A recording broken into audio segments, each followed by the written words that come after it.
أعوذ بالله من الشيطان الرجيم. بسم الله الرحمن الرحيم. ألف لام را، تلك آيات الكتاب وقرآن مبين. ربما يود الذين كفروا لو كانوا مسلمين، ذرهم يأكلوا ويتمتعوا ويلههم الأمل فسوف يعلمون. وما أهلكنا من قرية إلا ولها كتاب معلوم، ما تسبق من أمة أجلها وما يستأخرون.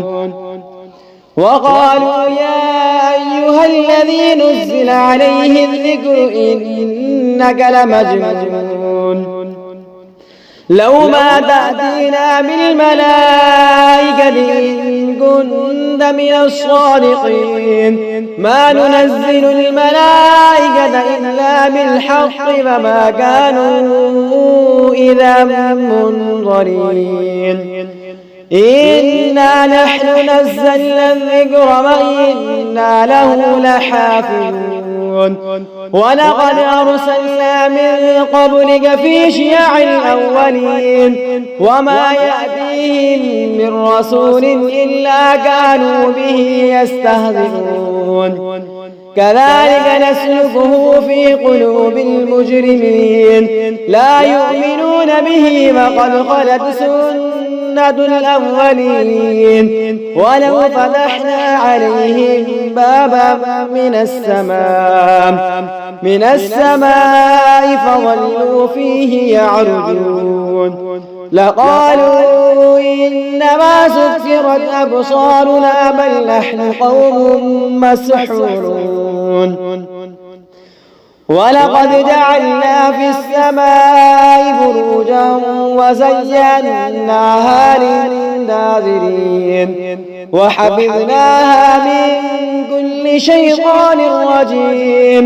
إلا من استرق السمع فأتبعه شهاب مبين. والأرض مددناها وألقينا فيها رواسي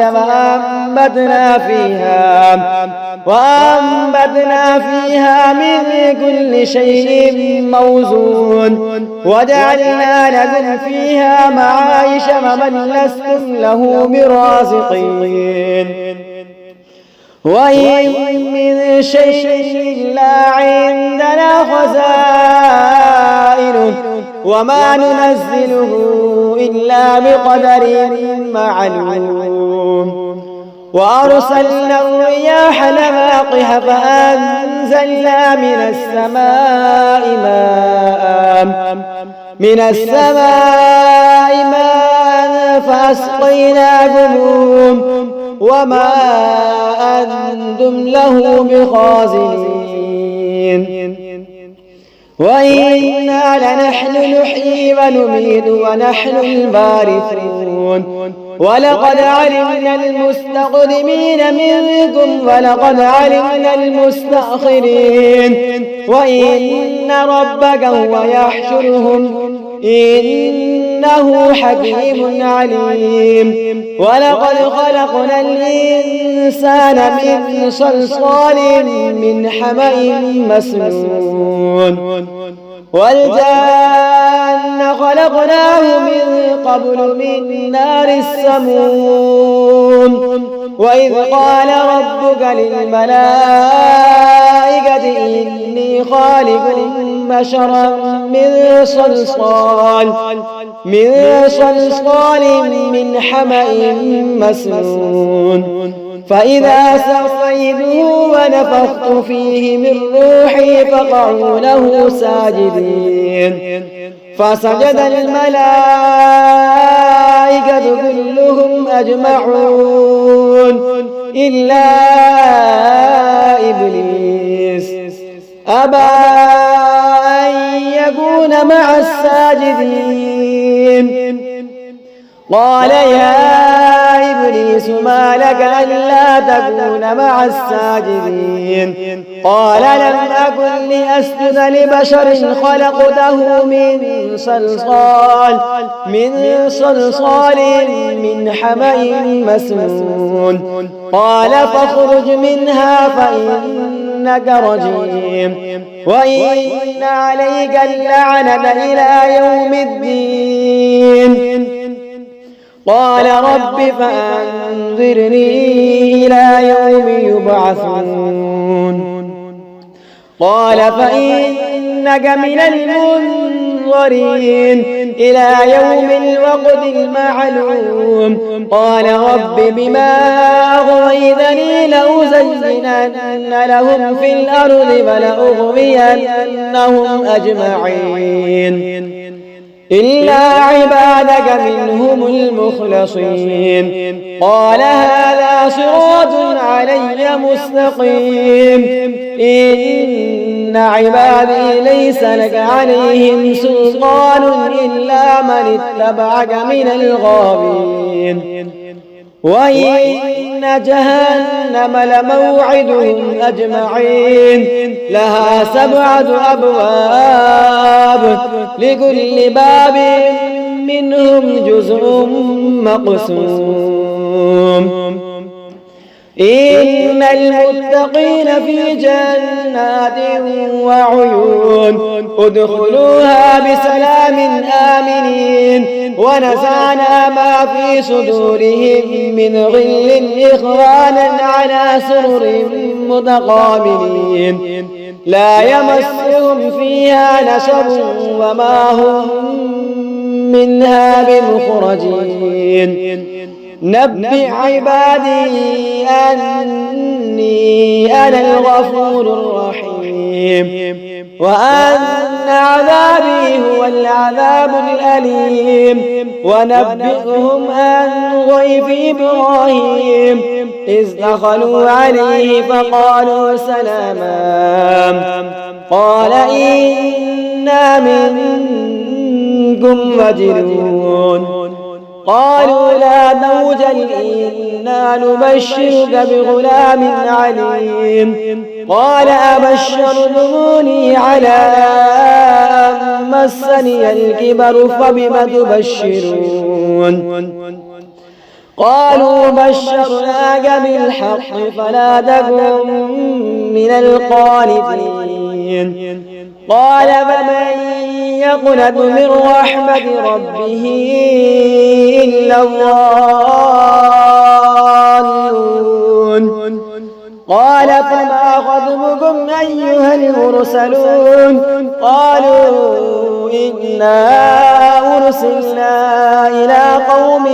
مجرمين إلا آل لوط إنا لمنجوهم أجمعين إلا امرأته قدرنا إنها لمن الغابرين فلما جاء آل لوط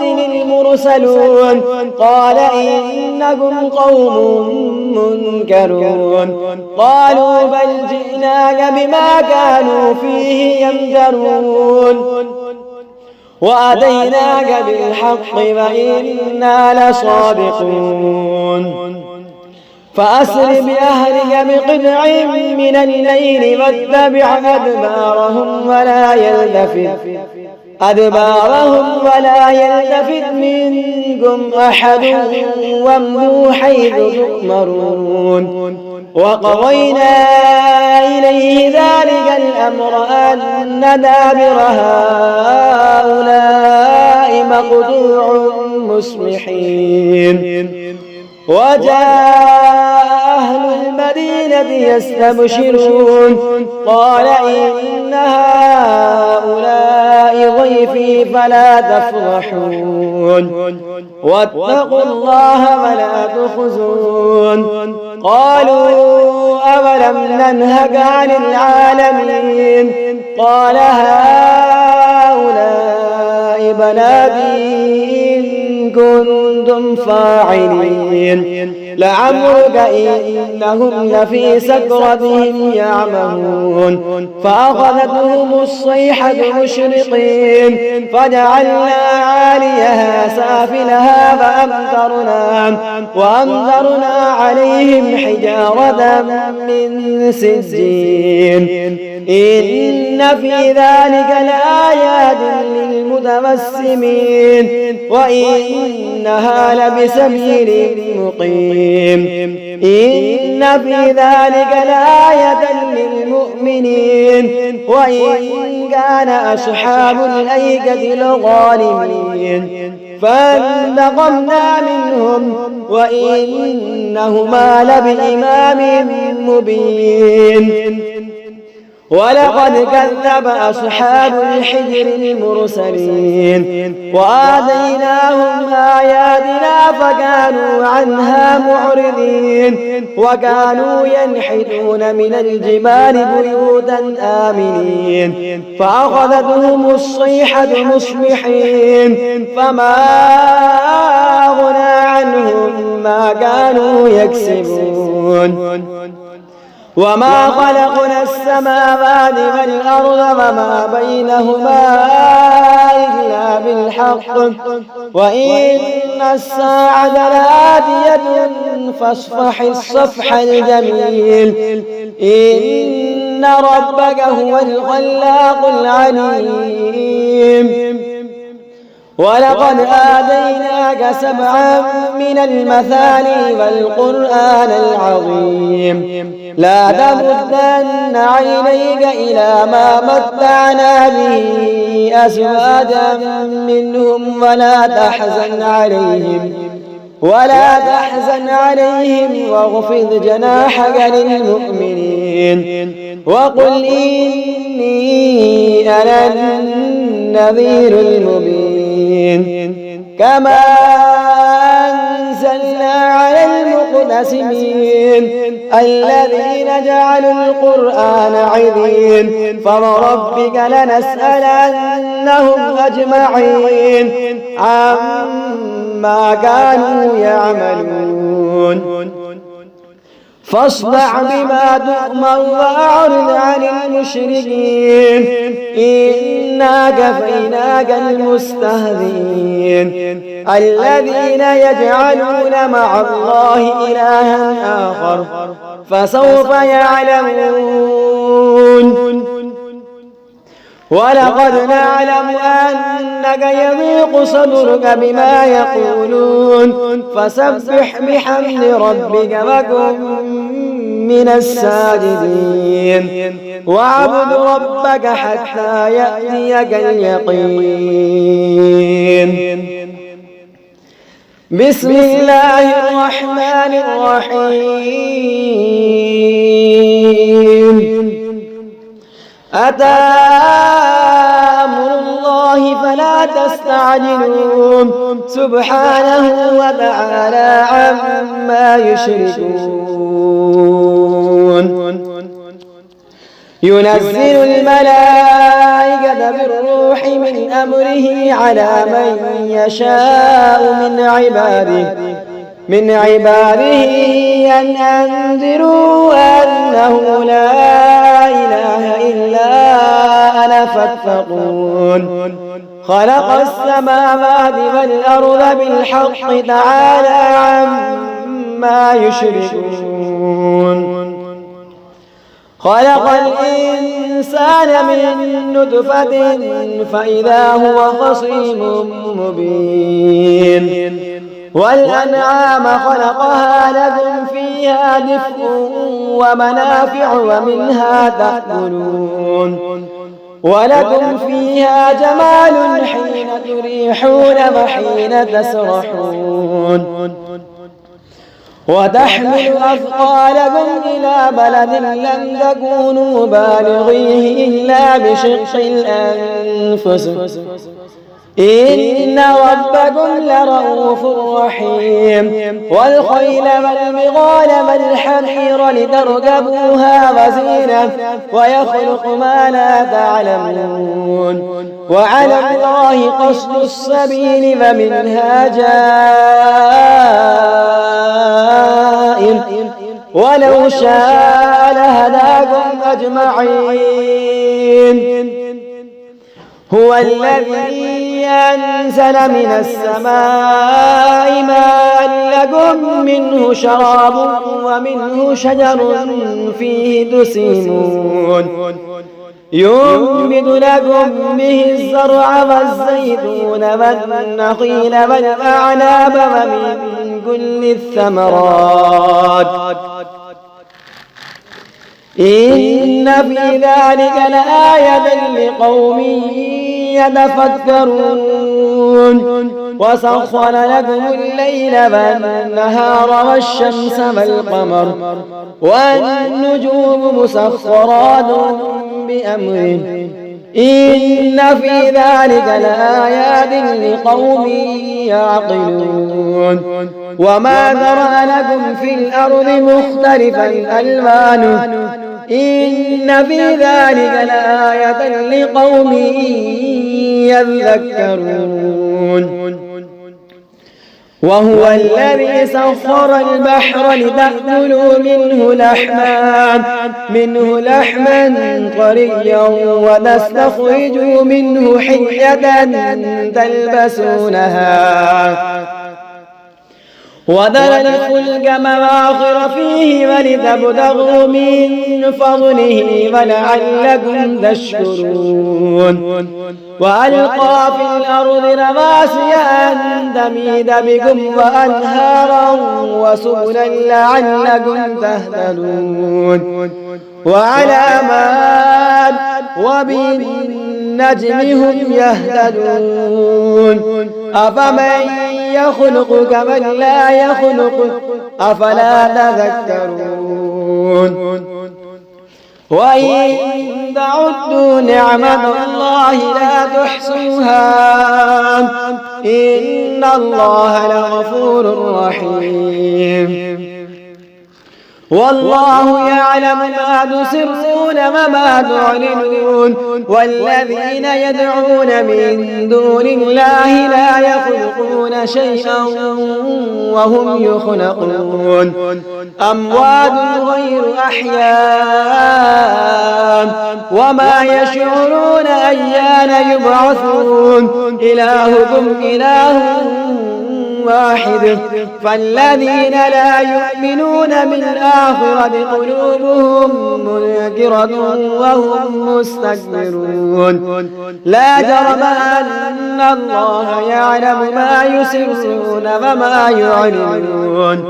إنه لا يحب المستكبرين. وإذا قيل لهم ماذا أنزل ربكم قالوا أساطير الأولين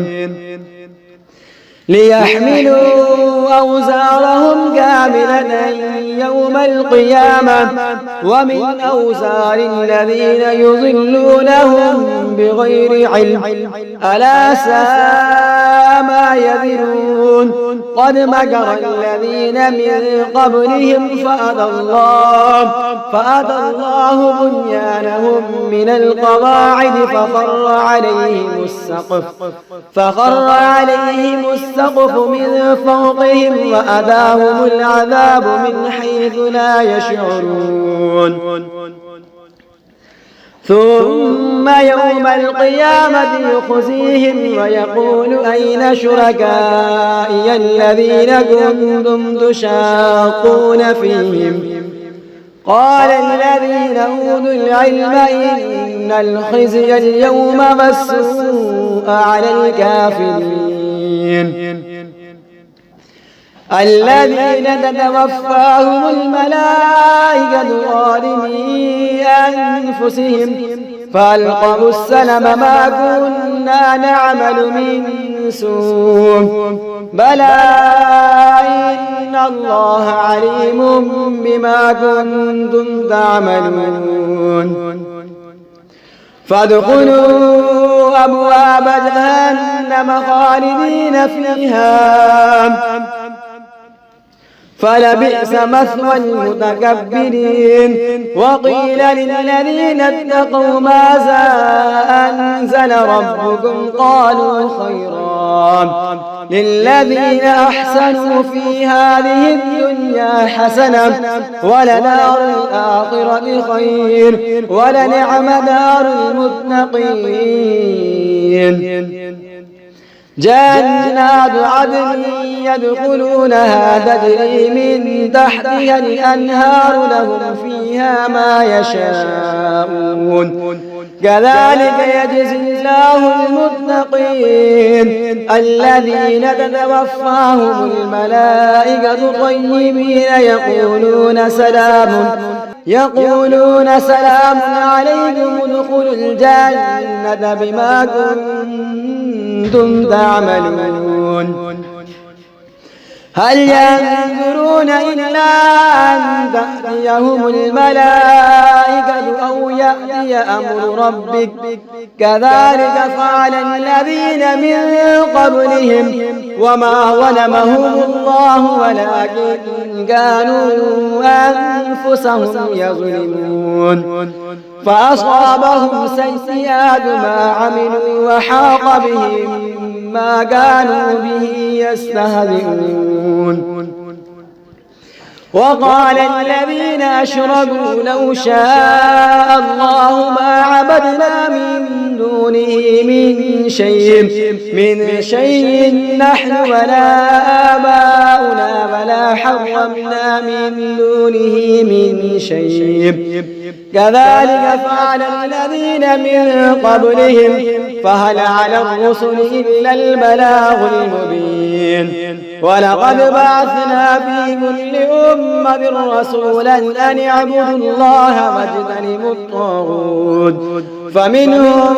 من هدى الله ومنهم من حقت عليه الضلالة فسيروا في الأرض فانظروا كيف كان عاقبة المكذبين. إن تحرص على هداهم فإن الله لا يهدي من يضل وما لهم من ناصرين. وأقسموا بالله جهد أيمانهم لا يبعث الله من يموت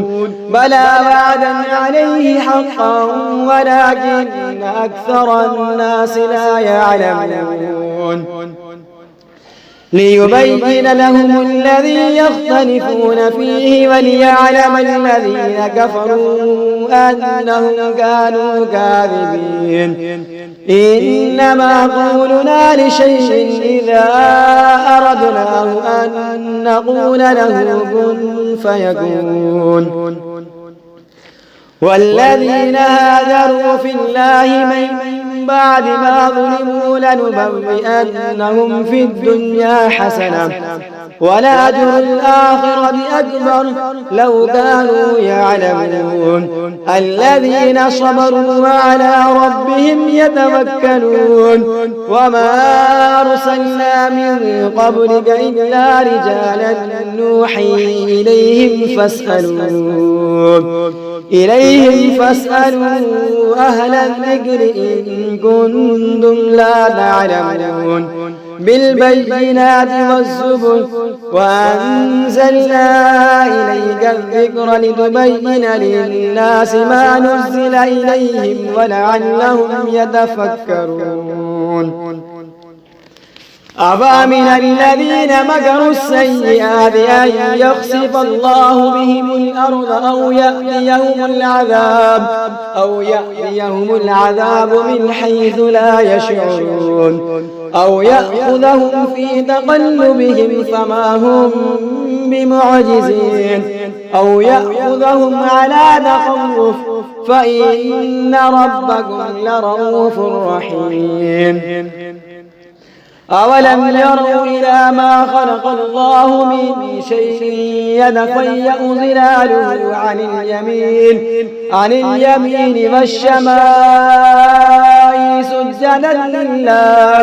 والشمائل سجدا لله وهم داخلون. ولله يسجد ما في السماوات وما في الأرض من دابة والملائكة وهم لا يستكبرون يخافون ربهم من فوقهم ويفعلون ما يؤمرون. وقال الله لا تتخذوا إلهين اثنين إنما هو إله واحد فإياي فارهبون. وله ما في السماوات والأرض وله الدين واصبا أفغير الله تتقون. وما بكم من نعمة فمن الله ثم إذا مسكم الضر فإليه تجأرون. ثم إذا كشف الضر عنكم إذا فريق منكم بربهم يشركون ليكفروا بما آتيناهم فتمتعوا فسوف تعلمون. ويجعلون لما لا يعلمون نصيبا مما رزقناهم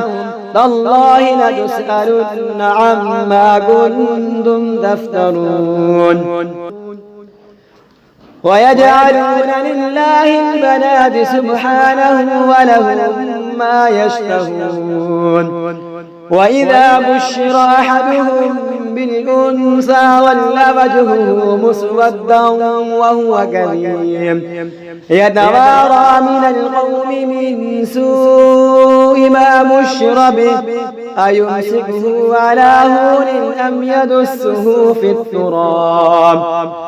ألا ساء ما يحكمون. للذين لا يؤمنون بالآخرة مثل السوء ولله المثل الأعلى وهو العزيز الحكيم. ولو يؤاخذ الله الناس بظلمهم ما ترك عليها من دابة ولكن يؤخرهم إلى أجل مسمى فإذا جاء أجلهم لا يستأخرون ساعة ولا يستقدمون. ويجعلون لله ما يكرهون وتصف ألسنتهم الكذب أن لهم الحسنى لا جرم أن لهم النار وأنهم مفرطون. تالله لقد أرسلنا إلى من قبلك فزين لهم الشيطان أعمالهم فهو وليهم اليوم ولهم عذاب أليم. وما أنزلنا عليك الكتاب إلا لتبين لهم الذي اختلفوا فيه هدى ورحمة لقوم يؤمنون. والله أنزل من السماء ماء فأحيا به الأرض بعد موتها إن في ذلك لآية لقوم يسمعون. وإن لكم في الأنعام لعبرة نسقيكم مما في بطونه من بين فرث ودم لبنا خالصا سائغا للشاربين. ومن ثمرات النخيل والأعناب تتخذون منه سكرا ورزقا حسنا إن في ذلك لآية لقوم يعقلون. وأوحى ربك إلى النحل أن اتخذي من الجبال بيوتا ومن الشجر ومما يعرشون. ثم كلي من كل الثمرات فاسلكي سبل ربك ذللا يخرج من بطونها شراب مختلف ألوانه فيه شفاء للناس إن في ذلك لآية لقوم يتفكرون والله خلقكم ثم يتوفاكم ومنكم من يرد إلى أرذل العمر لكي لا يعلم بعد علم شيئا إن الله عليم قدير والله فضل بعضكم على بعض في الرزق فما الذين فضلوا براد رزقهم على ما ملكت أيمانهم فهم فيه سواء أفبنعمة الله يجحدون والله جعل لكم من أنفسكم أزواجا وجعل لكم من أزواجكم بنين وحفدة ورزقكم من الطيبات أفبالباطل يؤمنون وبنعمة الله هم يكفرون ويعبدون من دون الله ما لا يملك لهم رزقا من السماوات والأرض شيئا ولا يستطيعون فلا تضربوا لله الأمثال إن الله يعلم وأنتم لا تعلمون ضرب الله مثلا عبدا مملوكا لا يقدر على شيء ومن رزقناه منا رزقا حسنا فهو ينفق منه سرا وجهرا هل يستوون الحمد لله بل أكثرهم لا يعلمون وضرب الله مثلا رجلين أحدهما أبكم لا يقدر على شيء وهو كل على مولاه أينما يوجهه لا يأتي بخير هل يستوي هو ومن يأمر بالعدل وهو على صراط مستقيم ولله غيب السماوات والأرض وما أمر الساعة إلا كلمح البصر أو هو أقرب إن الله على كل شيء قدير والله أخرجكم من بطون أمهاتكم لا تعلمون شيئا وجعل لكم السمع والأبصار والأفئدة لعلكم تشكرون ألم يروا إلى الطير مسخرات في جو السماء ما يمسكهن إلا الله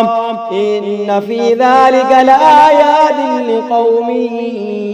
يؤمنون والله جعل لكم من بيوتكم سكنا وجعل لكم من جلود الأنعام بيوتا تستخفونها يوم ظعنكم ويوم إقامتكم ومن أصوافها وأوبارها وأشعارها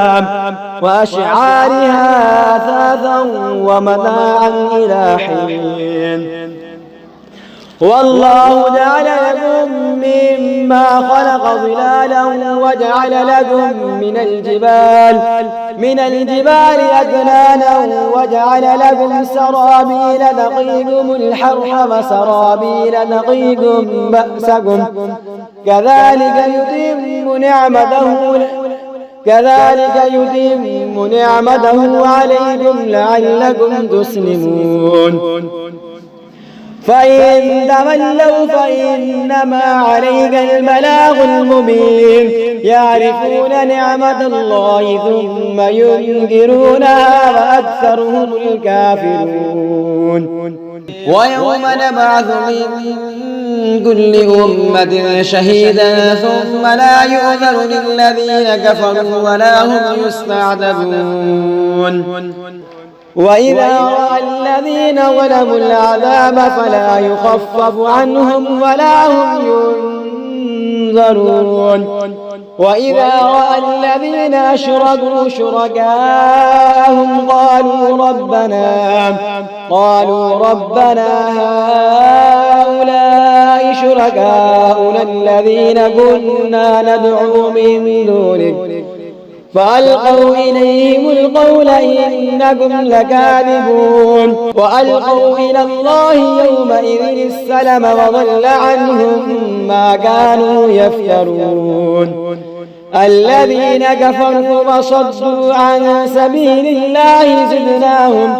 زدناهم عذابا فوق العذاب بما كانوا يفسدون ويوم نبعث في كل أمة شهيدا عليهم من أنفسهم وجئنا بك شهيدا على هؤلاء ونزلنا عليك الكتاب تبيانا لكل شيء وهدى ورحمة وبشرى للمسلمين إن الله يأمر بالعدل والإحسان وإيتاء ذي القربى وينهى عن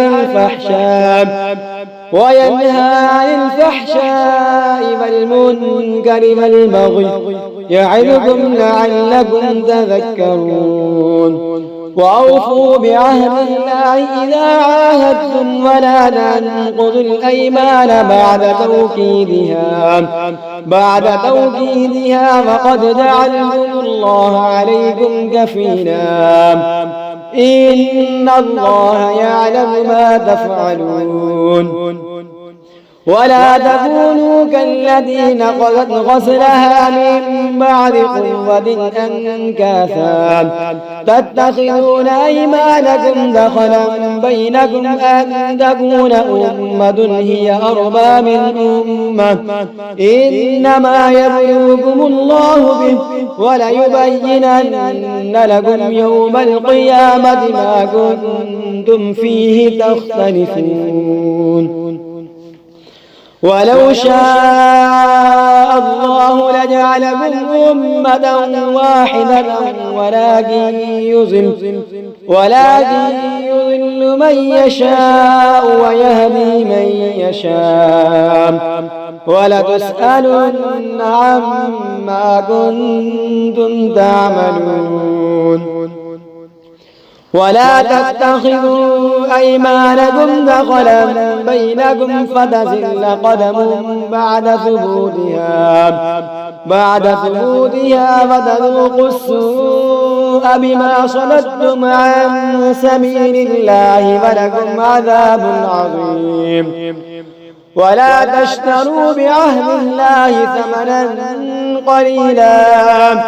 إنما عند الله هو خير لكم إن كنتم تعلمون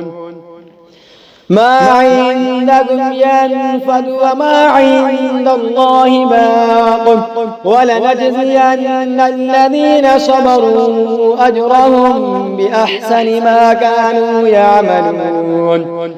من عمل صالحا من ذكر أو أنثى وهو مؤمن فلنحيينه حياة طيبة ولنجزينهم أجرهم بأحسن ما كانوا يعملون فإذا قرأت القرآن فاستعذ بالله من الشيطان الرجيم إنه ليس له سلطان على الذين آمنوا وعلى ربهم يتوكلون إنما سلطانه على الذين يتولونه والذين هم به مشركون وإذا بدلنا آية مكان آية والله أعلم بما ينزل قالوا إنما أنت مفتر بل أكثرهم لا يعلمون قل نزله روح القدس من ربك بالحق ليثبت الذين آمنوا وهدى وبشرى للمسلمين ولقد نعلم أنهم يقولون إنما يعلمه بشر لسان الذي يلحدون إليه أعجمي وهذا لسان عربي مبين إن الذين لا يؤمنون بآيات الله لا يهديهم الله ولهم عذاب أليم إنما يفتر الكذب الذين لا يؤمنون بآيات الله وأولئك هم الكاذبون من كفر بالله من بعد إيمانه إلا من أكره وقلبه مطمئن بالإيمان ولكن من شرح بالكفر صدرا فعليهم غضب من الله ولهم عذاب عظيم ذلك بأنه مستحب الحياة الدنيا على الآخرة وأن الله لا يهدي القوم الكافرين أولئك الذين طبع الله على قلوبهم وسمعهم وأبصارهم وأولئك هم الغافلون لا جرم أنهم في الآخرة هم الخاسرون ثم إن ربك للذين هاجروا من بعد ما فتنوا ثم جاهدوا وصبروا إن ربك من بعدها لغفور رحيم يوم تأتي كل نفس تجادل عن نفسها وتوفى كل نفس ما عملت وهم لا يظلمون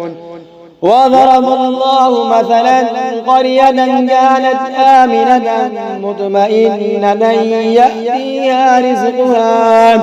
يأتيها رزقها رغدا من كل مكان فكفرت بأنعم الله فأذاقها الله لباس الجوع والخوف بما كانوا يصنعون ولقد جاءهم رسول منهم فكذبوه فأخذهم العذاب وهم ظالمون فكلوا مما رزقكم الله حلالا طيبا واشكروا نعمة الله إن كنتم إياه تعبدون إنما حرم عليكم الميتة والدم ولحم الخنزير وما أهل لغير الله به فمن اضطر غير باغ ولا عاد فإن الله غفور رحيم ولا تقولوا لما تصف ألسنتكم الكذب هذا حلال وهذا حرام لتفتروا على الله الكذب إن الذين يفترون على الله الكذب لا يفلحون متاع قليل ولهم عذاب أليم وعلى الذين هادوا حرمنا ما قصصنا عليك من قبل وما ظلمناهم ولكن كانوا أنفسهم يظلمون ثم إن ربك للذين عملوا السوء بجهالة ثم تابوا من بعد ذلك وأصلحوا إن ربك من بعدها لغفور رحيم إن إبراهيم كان أمة قانتا لله حنيفا ولم يكن من المشركين شاكرا لأنعمه اجتباه وهداه إلى صراط مستقيم وآتيناه في الدنيا حسنة وإنه في الآخرة لمن الصالحين ثم أوحينا إليك أن اتبع واتبع ملة إبراهيم حنيفا وما كان من المشركين إنما جعل السبت على الذين اختلفوا فيه وإن ربك ليحكم بينهم يوم القيامة فيما كانوا فيه يختلفون ادع إلى سبيل ربك بالحكمة والموعظة الحسنة وجادلهم بالذي هي أحسن إن ربك هو أعلم بمن ضل عن سبيله وهو أعلم بالمهتدين وإن عاقبتم فعاقبوا بمثل ما عوقبتم به ولئن صبرتم لهو خير للصابرين واصبر وما صبرك إلا بالله ولا تحزن عليهم ولا تك في ضيق مما يمكرون إن الله مع الذين اتقوا والذين هم محسنون.